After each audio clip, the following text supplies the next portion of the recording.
65,816 muertos y 610,957 casos acumulados de coronavirus.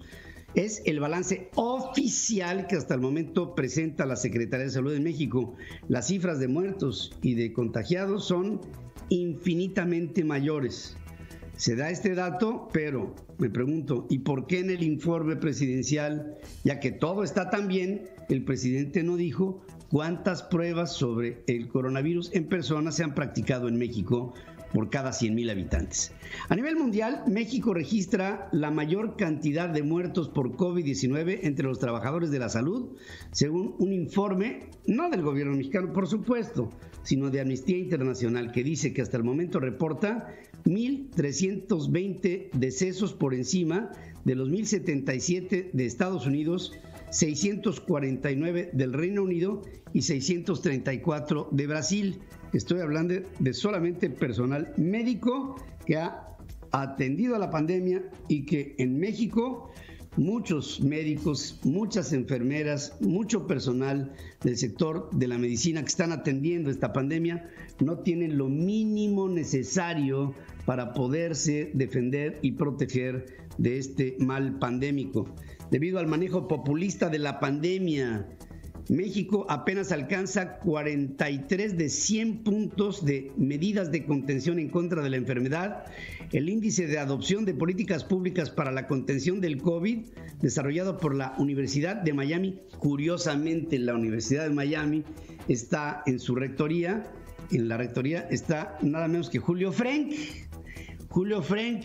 que es el primer rector de la Universidad de Miami latino en la historia de la universidad.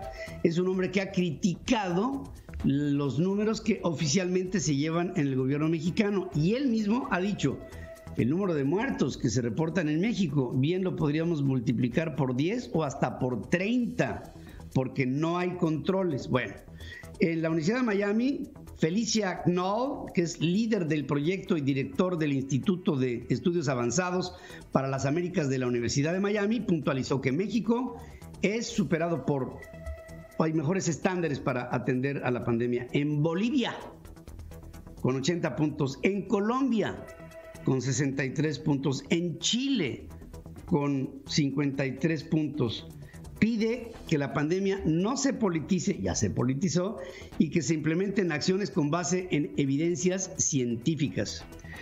México y Estados Unidos son los dos países de América Latina en donde más médicos y enfermeras se han enfermado por el COVID, según alerta Caricia Etienne, directora general de la Organización Panamericana de la Salud, y detalla que en ambos países los trabajadores, o sea, en México y Estados Unidos, los trabajadores sanitarios enfermos representan 1 de cada 7. Vean la proporción. We see a few patterns that can help us answer this question.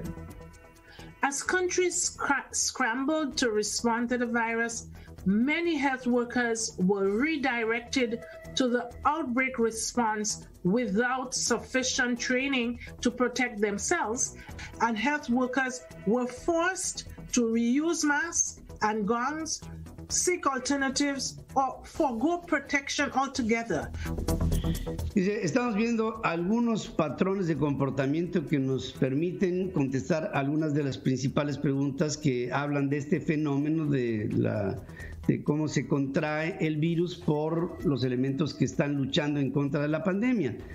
Mientras que algunos países se revuelven en la respuesta hacia lo que es el ataque del virus, muchos trabajadores de la salud fueron redireccionados con la propia pandemia, fueron redireccionados para atender a enfermos del coronavirus, pero no tenían el suficiente entrenamiento para protegerse.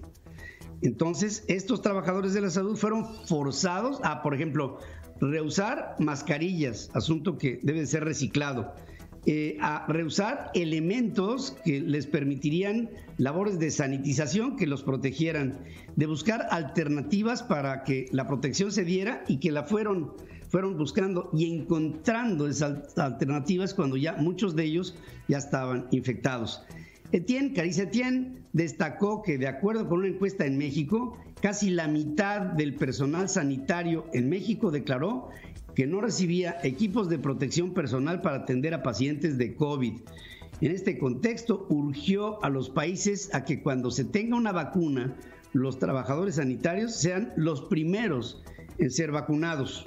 Pide que se sigan adoptando medidas necesarias para brindar a los trabajadores sanitarios la tranquilidad que merecen en su desempeño. Recuerda que la mayoría de los países de América Latina tiene 20 médicos por cada 10,000 habitantes, cuando la Organización Mundial de la Salud recomienda que sean por lo menos 3 veces más. Countries must ensure that we're better prepared when the next health emergency strikes. This starts by expanding our health workforce. Dice, algunos países deben de asegurarse que deben de estar mejor preparados para la siguiente emergencia médica cuando nos pegue. Y esto nos empezamos a dar cuenta de que lo primero que tendría que haber es expandir esta fuerza de trabajo preparada para atender casos como el que hoy está enfrentando el mundo.